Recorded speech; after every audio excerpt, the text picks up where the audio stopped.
Hey, so a question I get sometimes from my students is why do I play in alternate tunings / what is the point of playing in alternate tunings?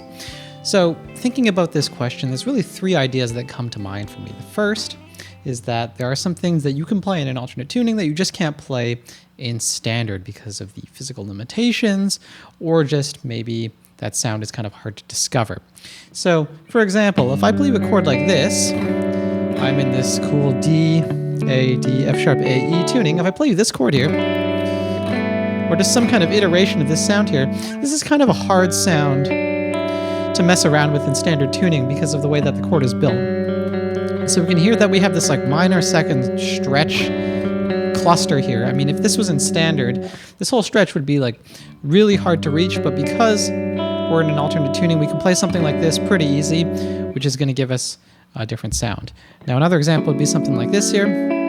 Again, in this tuning, I can play this really classic minor 7 piano voicing really easily. So it just goes 1, flat 3, 5, flat 7. In this tuning, this is really easy to access. In standard, this is actually really hard to play, especially based off of the A string. So in this case, again, an alternate tuning gives us an advantage because it allows us to play things that are difficult to play in other tunings. So this even goes from one tuning to another. Like, why would you play in one tuning versus another tuning? You might be able to play just some different sounds. The second reason actually comes down to that buzzword, which is the idea of sound. So there is a very different kind of sound when you are playing in different tunings. This could come about through playing different kinds of chords, like these ones here. It could also come about through the timbre based on how the guitar is tuned. So in D-A-D, F sharp, A-E, everything is down-tuned relative to standard. So I think that things kind of sound like maybe a little more like kind of squishy, if I had to kind of describe the character of the sound, which is cool and inspiring. There's a different timbre to the way that everything plays and feels, which can help lead me to some new ideas. Which brings me to my third point, which is the idea of inspiration.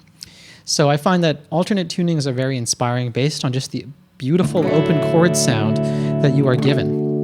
And to some extent, this also makes it easier to play in an alternate tuning. So if I just listen to this sound, and let's say I've never played in this tuning before, this gives my ear a whole lot of information that I can work with, especially compared to a tuning like standard, where perceiving the open notes as a chord for some reason is just a little bit more tricky. But when I hear this is definitely a chord. It situates me in a key. In this case, it sounds like a very consonant chord, so it situates me probably in the key of the root here, which is D. And from that, I'm going to write a lot of lines that are going to be really majory and happy. And that's going to inspire a lot of my note choices as I go, which will make playing and writing a lot easier, since I'm kind of going to try and react to that sound.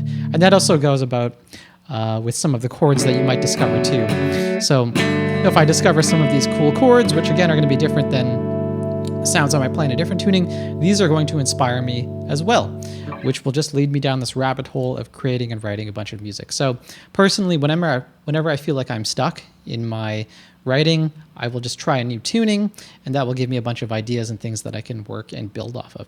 So anyways, those are my reasons for why alternate tunings are great. I really hope that you give them a try, maybe even do so in your next practice. Anyways, I'll catch you guys in the next video. Bye.